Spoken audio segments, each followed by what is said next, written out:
Well, it is Friday, and good morning. It's me, Kenny Polcari, your host of the party. And today is April 12th, 2024. And here are the things that you need to know because it's going to be an exciting day. As you know, earnings have kicked off, right? The beauty pageant, as we call it. Anyway, so yesterday the PPI remained mixed, but the pressure is still on for prices, right, as the year-over-year number continues to be elevated. Tech, though, yesterday led the way higher, right, up 2+%, while the other sectors kind of waffled in place. Oil, which was down yesterday, is up today. Yesterday, the IEA cut their forecast for 2024 and 2025, contra to the industry.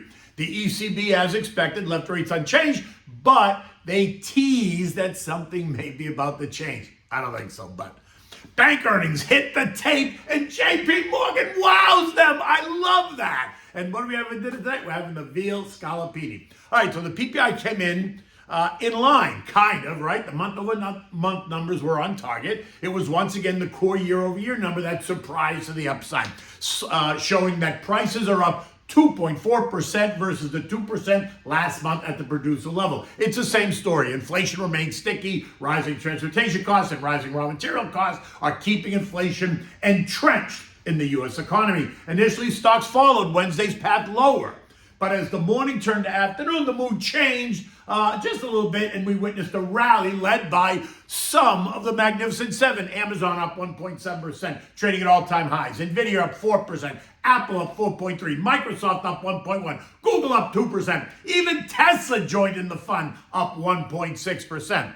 For the indexes, the Dow, which was up, got pushed slightly into negative territory in the final moments of trading, falling just 2 points. The S&P gained 39 or 7/10. The NASDAQ was up 272 points or 1.7%. The Russell up 14 points or 7/10. The Transport's up 150 points or 9/10, while the equal-weighted S&P lost 7 points or just 1/10. From a sector perspective, tech was the clear winner. XLK up 2%, the semis up 2.2%, robots and AI up 1.1%, expanded tech up 1.7%, disruptive tech up 1.5%. Yesterday, Cathie Wood from the ARK Invest CEO revealed that her tech fund has taken an interest in ｃhatGPT parent OpenAI. Now, what makes this interesting is that OpenAI is not a public company yet, right? So she established a position via her venture fund, which also includes stakes in Soar and SpaceX and DAL-E, along with a host of others, right? It's a venture fund. That's exactly the point. The balance of the other sectors were mixed, right? The industrials, consumer discretionary, communications, and real estate all ended just a bit higher, while utilities, financials, consumer staples, energy, healthcare, and basic materials all ended a bit lower. In the end, like I said, they're just not going to let this market correct. When we approach almost a 3% drawdown, like we did both on Wednesday and Thursday, the algos go into this buy the dip mode, and boom, up we go again, right? I would love to see the market correct by 8 to 10% in the broad market, which means that some individual names would be corrected even more. And that's what provides the real buy the dip opportunity for the long-term investor. In any event, it is what it is. So you got to be strategic in how you invest your money. So look, there are a couple of new gains in town, right? One is that the latest macro data is forcing street analysts to revise their call on the path of interest rate policy. June is now off the table. July appears to be off the table. There's no August meeting, but there is the Jackson Hole boondoggle. So the smart money is now putting an 80% chance of a cut in September, just weeks ahead of the presidential election. Isn't that convenient? I'm still in the not happening camp, if only because the data does not support it. But I guess they can manipulate the data over the summer months to make that happen. And number two, the second game that's being played is the whole inflation target story. For years now, it was all about 2%, but recently there have been hints that maybe 2% doesn't make sense any longer, that maybe we need to consider revising it to something else. Think 3% maybe? If you've been following along, I raised this idea months ago, suggesting that 2% was going to be tough to get to without inflicting lots of pain on the economy and the country, especially during a presidential election year, something the Dems do not want to see happen. And so we're starting to hear more key figures float this balloon, right? This idea of 3%, as they're trying to get the market prepared. Today begins the beauty pageant, earnings led by the big banks, and that's going to be the focus. And like I said yesterday, pay attention to what they say about net interest income, sales and trading, investment banking, and the ever-important loan loss reserve account. You see, this account offers the insight into what the big banks are hearing from borrowers, right? Rising loan loss reserve accounts suggest that the big banks see trouble ahead. And just a note, the big banks have been building this war chest over the past year. So don't be surprised if you see them continue to build it. BlackRock, they just reported, and like Delta Airlines yesterday, they killed it. Earnings per share of $9.81 versus expected $9.33. Sales of $4.73 billion, handily beating the estimate of $4.68. And assets under management, yeah, that's a record too. Now $10.5 trillion, thanks to a massive surge in bond inflows in BlackRock. But BlackRock's an asset manager, not a big bank. So there's no net interest income in sales and trading and investment banking and no loan loss reserve account. JP Morgan, Wells Fargo, State Street, and Citibank are all due out prior to the opening bell, so sit tight. Remember, I do not think that JP Morgan will disappoint. It's my favorite. The others, well, let's just see what happens. Now, what's interesting here is that the whole CRE dynamic that we've been discussing, that's more of an issue for the super regionals rather than the big banks. So you got to think names like Regions Financial, PNC, First Citizens, Bank of the Ozarks, New York Community Bank, and Signature Bank. Those earnings are coming out next week and the week after. Yesterday, bad news out of Morgan Stanley, which was down 5.5%, caused that stock to get slammed after it was learned that the regulators think the feds, and there's a whole long list, right? The Federal Reserve, the FCC, the Office of the Comptroller of Currency, and the Treasury are probing their wealth management arm, wondering what the heck is going on at Morgan Stanley in terms of money laundering, or if they're doing enough to prevent it. Questioning their know your customer rule, along with a bevy of other controls. Morgan Stanley is down 7% year to date, while the competitors are all up. JP Morgan up 15%, Bank of America up 8%, Citibank's up 18%. Now, JP Morgan earnings hit the tape, and they came in at $463 versus the estimate of $411. Revenues of $42.55 billion versus $41.85 billion. Investment banking revenues of $1.99 billion, sales and trading of $2.69 billion, $3.6 trillion of assets under management, and the stock is trading down 4% or $8 as trader types lock in those year-to-date gains. And we talked about this yesterday. I told you to be prepared for this. In fact, I said I am a big Jamie Dimon fan, right? I do not expect him to disappoint, but the stock is up 15% year-to-date. So I would not be surprised to see some investors hit the sell button to lock in those profits after the report. That's great. You go for it. Unless the fundamental story for JP Morgan changes, it's all noise to me. So you know where I'm going to be today. Now look, there's a conference call at 8:30. You can get the number. I put it in my written blog. You can get it on Twitter. There's a number and a password to get in. And so guess who's not disappointed, right? Me. And so I guess you know what I'm going to be doing on any weakness in JP Morgan. Now, treasuries continue to get hammered. The TLT, the TLH down again, sending bond yields higher. There was a 30-year auction yesterday and demand was tepid, meaning that the buyers of our debt are willing to buy it just at lower prices, right? That's Econ 101, supply and demand. And lower prices equal higher yields. The 2 years now yielding 4.92%, the 10 years yielding 4.54%.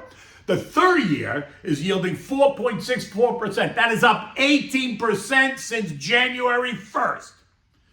Oil is trading at $86.15, up $1.10, or 1.3%. Yesterday, it took a bit of a hit after the IEA says that they see demand waning through 2025 because of this. Get this, lackluster economic growth and the rise of electric vehicles. Well, does anyone at the IEA understand where that electricity comes from? Demand for fossil fuels, oil, coal, and nat gas. Wind and solar are great, but nowhere near being able to provide the electricity that we are demanding. So I, for one, am not buying the waning demand story at all, right? To me, that's not happening. Just to clarify, the IEA outlook runs counter to OPEC, the EIA, the World Bank, and a host of oil analysts across the street. So that's interesting. Gold has now entered another new century mark, up $45 this morning, trading at $2,418 an ounce in what has been nothing but spectacular, right? It's up 20% off the February lows at $22.25. Again, it's the whole global unrest, simmering inflation, central bank buying, ultimate safety play asset story for investors. Gold is gold, period, the end. And while I liked it months ago, I'm not chasing it right now. If it goes higher, I own it, so I'm going along, no worries. If it comes in, then I'll consider adding to the position. Eco data today includes import and export prices along with the University of Michigan surveys. Sentiment is expected to be 79, down from 79.4, and the 1 year and the 5 and 10 year inflation expectations of 2.9% and 2.8% respectively, something I don't agree with. I just think it's wrong. I think inflation is going to be stickier than that. Anyway, U.S. futures are down. Dow down 115, SP's down 25, NASDAQ down 100, Russell down 15. And like I said, the focus is on the bank earnings and what the shifting view on interest rates will be for funding costs and CRE loans, right? In addition, it's going to be on what the C-suite thinks about the next 4 to 6 months. It's going to be interesting to see if any of them are as cautious as Jamie Dimon. Remember what he said in his annual letter to shareholders. He thinks that we could see 8% rates. And I'm in that kind of camp with him. I don't think rates are going down. I think rates are going to go up as Janet Yellen brings more treasury supply to the market. European markets are all up more than 1%. The UK, which went into technical recession in January, is now showing signs of a rebound. And since it was a technical recession and never really called an official recession, which is 2 quarters of negative growth, then it wasn't really a recession, right? So nothing to see here, just move on. In fact, this morning at 7 a.m., the Bank of England announced a once-in-a-generation major overhaul of its inflation forecasting model. Of course it did. This is how they're getting you ready to raise that number, right? This is in response to some significant criticisms of the bank's policy in recent months. The ECB, as expected, held rates steady for the 5th consecutive month, but did appear to leave the door wide open for a potential rate cut sometime in the future. The markets are assuming June, even as the Fed does nothing. Now, the S&P closed at 51.99, up 39 points, only after retesting Wednesday's low of 51.38. This morning, futures are suggesting another potential test of those recent lows as futures move lower as these bank earnings are announced this morning, right? I, for one, have been saying that we need to churn lower rather than churn higher, and I still remain in that camp. I would love to see us shake the branches a bit more. Think 8 to 10%, which would take us back to S&P 4,800, 4,900 range. But while I would like to see that, I don't think it's going to happen. The buy the dippers are too anxious. 5,100 is the short-term trend line representing a 3% move, a level that I think we will test, but hold, right? I remain invested but cautious. You know that, which doesn't mean I'm a seller. I am not. Just means that I remain cautious and will put money to work strategically. Remember, if you're nervous, leaving money in your government money market fund that's paying you 5.25% and leaving you completely liquid is an investment decision. As a long-term investor, you want to take advantage of those price dislocations in stocks caused by anxiety, not caused by, kind of a negative fundamental change in their story. Keep your eyes on the long game as a long-term investor. Remain focused, stick to your plan. Call me to discuss. I'm always happy to talk to anybody about creating a long-term plan to create generational wealth. Okay. So what are we having for dinner tonight? We're having the Veal Scaloppini. Now, this is not too difficult. It sounds difficult, but it's not really difficult at all, right? It's in a white wine and a porcini mushroom kind of sauce, right? So for this, you need 3 ounces of dried porcinis. You need a pound of fresh mushrooms. You need a half a stick of butter. You need some sage, right? Dry sage leaves or fresh sage you're going to finely chop. You need 6 veal scaloppinis, right? You need 3/4 cup of the dry white wine, Pinot Grigio Santa Margherita. You need chopped Italian parsley, salt and pepper, and a half a cup or so of heavy cream. Soak the dried porcinis in 1 cup of warm water for about a half an hour. Once they're soaked, remove the mushrooms with a slotted spoon, saving the water. Now take like a strainer and line it with paper towel and then strain the soaking water into a bowl and set that aside because you're going to use it later. Rinse the porcinis in cold water to remove any grit and then set them aside. Chop them and set them aside. Now rinse the fresh mushrooms and cut them into thin slices, then set those aside. Add the butter and the sage into a saute pan and turn the heat to medium-high. Add a touch of olive oil once around to prevent the butter from burning. Next, add the veal scaloppini so that not to crowd the pan. So don't pile them up there. Just brown them all well on one side, then flip them over and brown the other side, right? You should probably cook them maybe 4 minutes on each, 4 minutes total, right? Total, 4 to 6 minutes. Now, you're going to add the wine, bring it to a boil. After about 30 seconds or so, remove the veal and place it on a plate. Keep it covered. Continue to steam the wine, scraping the bottom of the pan until all the wine is evaporated. Now add back the mushroom water and the porcinis, stirring, allowing all of the liquid to evaporate. Now add in the fresh mushrooms and the chopped parsley, seasoned with salt and pepper. Turn the heat to low and cover the pan. The fresh mushrooms are going to make their own juice. Keep cooking, stirring every once in a while.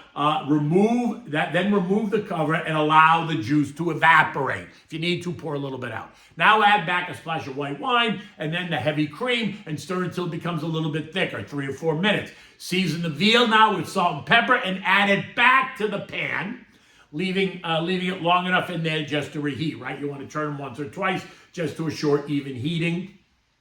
Now present the veal scaloppinis on a warm plate.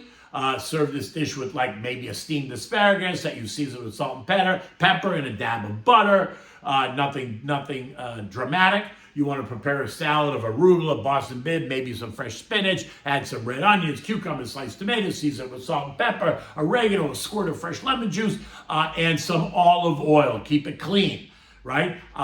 You could have this with a nice Merlot, as it's kind of a medium-bodied red. I mean, you could always have it with the white wine that you use to cook it with, but in this case, I would opt for a nice Merlot, right? Something like I said, that's medium-bodied. Okay, in any event, it's going to be 85 degrees. It's going to be a gorgeous weekend here in South Florida. We're going to be 79, 80 degrees and sunny all weekend, and then the temperature is going to rise as we move next week. And I wonder if that's indicative of what the stock market is going to do next week. In any event, until then, take good care.